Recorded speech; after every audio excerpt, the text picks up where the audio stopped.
ഒരു ചെറിയ തെറ്റൊക്കെ ഏത് പോലീസുകാരനും പറ്റും, പിന്നല്ലേ ഒരു എ ഐക്ക്. ഇന്ന് മാർക്കറ്റിൽ അവൈലബിൾ ആയിട്ടുള്ള ഏറ്റവും നല്ലൊരു എ ഐനോട് ഞാനൊരു ചോദ്യം ചോദിച്ചു, നിങ്ങൾക്ക് വേണ്ടി മാത്രം ഒരു പൊട്ട ചോദ്യം. ഞാനൊരു റീറ്റെയിൽ ഗ്രോസറി ഷോപ്പ് ഓണറാണ്. ഇന്ന് എൻ്റെ ഷോപ്പിൽ പച്ചക്കറിയാണോ പഞ്ചസാരയാണോ ഏറ്റവും കൂടുതൽ വിറ്റുപോയത്? പെട്ടെന്ന് ഉത്തരം തരാൻ വേണ്ടി പറഞ്ഞു. ഉത്തരം തന്നു വെജിറ്റബിൾസ്.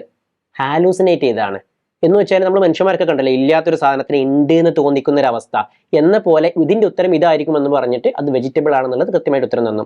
ഈ ചോദ്യം നോക്കണ്ട, നിങ്ങൾ ചോദിക്കുന്ന മറ്റു പല ചോദ്യങ്ങൾക്കും ഇതായിരിക്കാം ഉത്തരം, അത് ഇതായിരിക്കാം എന്നൊക്കെ ഉദ്ദേശിച്ചിട്ട് മറ്റൊരു ഉത്തരം ക്രിയേറ്റ് ചെയ്ത് തരുന്ന ഒരു അവസ്ഥ. ഇത് ഹാലൂസിനേറ്റ് ചെയ്യുക മാത്രമല്ല, എ ഐ സംബന്ധിച്ച് ഒരുപാട് തെറ്റുകളുണ്ട്, അതൊക്കെ നമ്മൾ മുന്നോട്ട് ചർച്ച ചെയ്യാം. എന്തായാലും ഇത്തരം പ്രശ്നങ്ങൾ ഒഴിവാക്കണം എന്നുണ്ടെങ്കിൽ രണ്ട് കാര്യങ്ങൾ ശ്രദ്ധിക്കാൻ മതി. ഒന്ന്, നമ്മൾ എന്താണോ നേടിയെടുക്കേണ്ടത് അത് കൃത്യമായിട്ട് നെയ്തെടുക്കാൻ പറ്റുന്ന രൂപത്തിലുള്ള ഒരു എ ഐ എന്ന് വെച്ചാൽ അതിന് വളരെ കൃത്യമായിട്ട് നെയ്തെടുക്കാൻ പറ്റുന്ന രൂപത്തിൽ വളരെ കൃത്യമായിട്ടുള്ള ഒരുപാട് ഡാറ്റകളെ വളരെ കൃത്യമായിട്ട് ട്രെയിൻ ചെയ്തൊരു എ ഐ നിങ്ങൾ ഉപയോഗിക്കുന്നുണ്ടോ എന്ന് നിങ്ങൾ നോക്കുക. ഇതിനൊക്കെ പുറമെ ഇങ്ങനത്തെ പെട്ട ചോദ്യങ്ങൾ ചോദിക്കാതെ വളരെ കൃത്യമായിട്ട് ഡീറ്റെയിൽ ആയിട്ട് അതിൻ്റെ എല്ലാ സന്ദർഭങ്ങളും പറഞ്ഞുകൊണ്ട് അത് കൃത്യമായിട്ട് ഉത്തരം തരാൻ ആവശ്യമായിട്ടുള്ള എല്ലാ ഡാറ്റകളും കൊടുത്തുകൊണ്ട് വളരെ കൃത്യമായിട്ടുള്ള ഒരു യൂസർ ക്വറി അല്ലെങ്കിൽ ഒരു പ്രോംപ്റ്റ് നിങ്ങൾ അങ്ങോട്ട് കൊടുത്താൽ മാത്രമേ വളരെ കൃത്യമായിട്ട് നിങ്ങൾക്ക് ആവശ്യമുള്ള കാര്യം തെറ്റാതെ നിങ്ങൾക്ക് ചെയ്തെടുക്കാൻ വേണ്ടി പറ്റുള്ളൂ. എന്തായാലും മറ്റൊരു വീഡിയോ കാണാം.